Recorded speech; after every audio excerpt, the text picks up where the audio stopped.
This is graphing equations in the form of f of x equals a times x squared plus bx plus c. When we graph quadratic equations such as this, we'll get a parabola. A parabola that opens downward has a maximum value. And we know we're going to have a parabola opening downward when this a value is less than 0.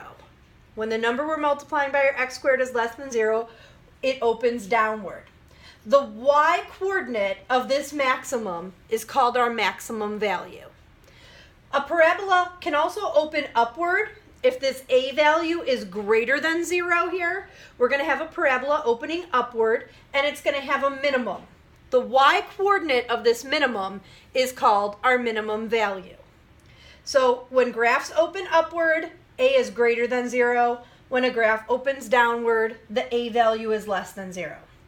The c value is our y-intercept. So our y-intercept is at 0, c, whatever this c value is. The x-coordinate of our vertex can be found by using the formula negative b divided by 2a. This can also help us find our axis of symmetry.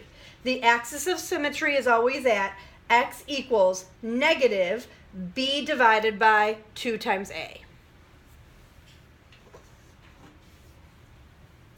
So let's see some of this in action. So we're being given a equation here. F of x equals 2x squared plus 8x minus 1. And we're asked to find the axis of symmetry and the vertex. So the first thing we're going to find is the axis of symmetry. And we're going to use that formula, x equals negative b divided by 2a. And in this case, the a value is 2, and our b value is 8. So we're basically solving negative 8 divided by 2 times 2, which is negative 8 over 4, which equals negative 2. So x equals negative 2 is our axis of symmetry.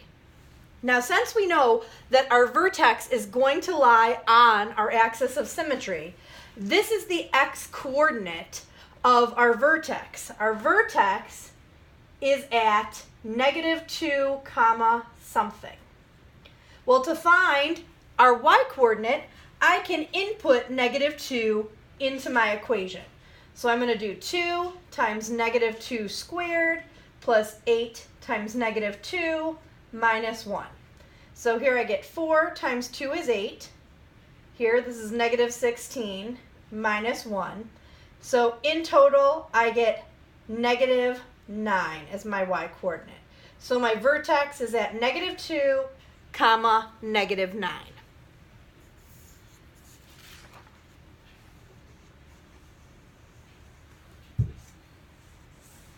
For our next example, we're asked to graph 3x squared minus 6x plus 5 and describe the domain and range. So in order to graph this, the first thing I'm going to do is find that axis of symmetry. So I'm going to use my formula, x equals negative b over 2a. So in this problem, a is 3 and b is negative 6. So I'm actually solving negative 6 over 2 times 3, which gives us negative 6 over 6. The two negatives are basically going to cancel each other out here, and we're going to get 1. So at x equals 1, I have my axis of symmetry. So here on my graph, where x equals 1, I'm going to use a dashed line to fill in my axis of symmetry. So my parabola is going to be a mirror image on both sides of this axis of symmetry. Now, the nice thing about finding the axis of symmetry is I've also just found the x-coordinate of my vertex. So I'm going to plug 1 into my equation to find that y-coordinate. So 3 times 1 squared minus 6 times 1 plus 5. So I get 3 minus 6 plus 5, which gives me 2. So 1, 2 is my vertex here. So I'm going to graph at 1, 2, my vertex. I can also, from my equation here, find my y-intercept. My y-intercept is at 5. And since I know that my parabola is going to be a mirror image, I also know that at 2, I'm going to have the point of 5. And now I can kind of sketch in my parabola here. And that helps me to define my domain and my range. My domain here is going to be all real numbers. Because over time, this parabola is going to keep opening up and it's going to reach any number on the x-axis. The range, though, has a minimum value of 2. So the range y is always greater than or equal to 2.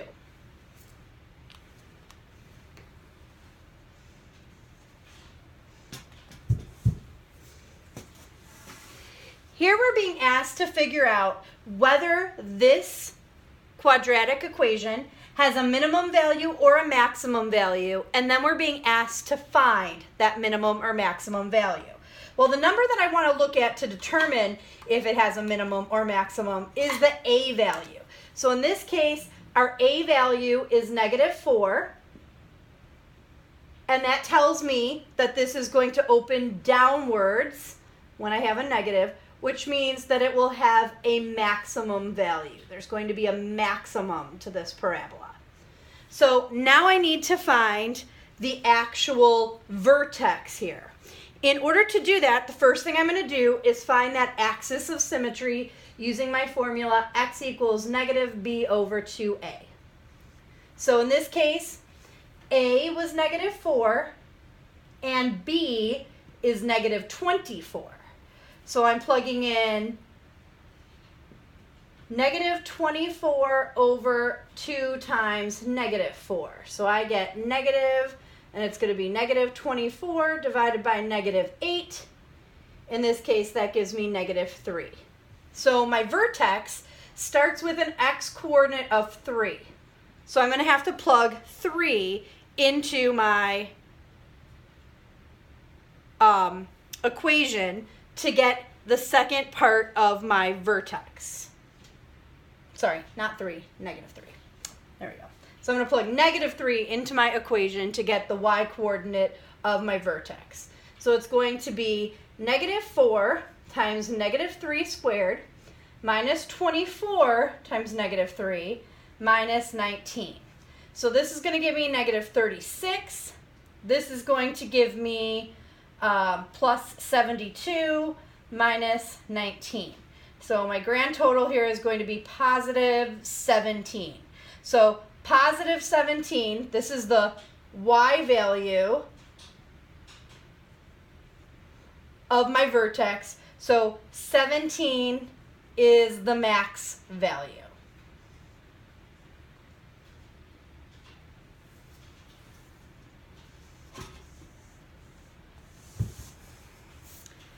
All right, so let's try to use this information to solve a real-life problem.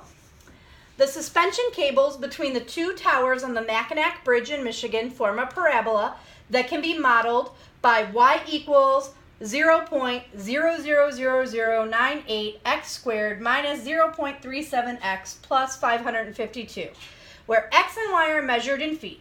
What is the height of the cable above the water at its lowest point?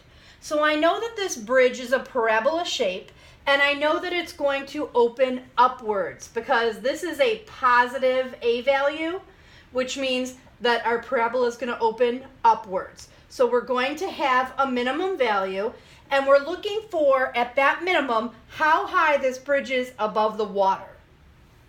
So the first thing I need to do to find that minimum value is find my axis of symmetry. So in this problem, A is 0.000098 and B is negative 0.37. So I'm going to do negative 0.37 over 2 times 0.000098, which is going to give me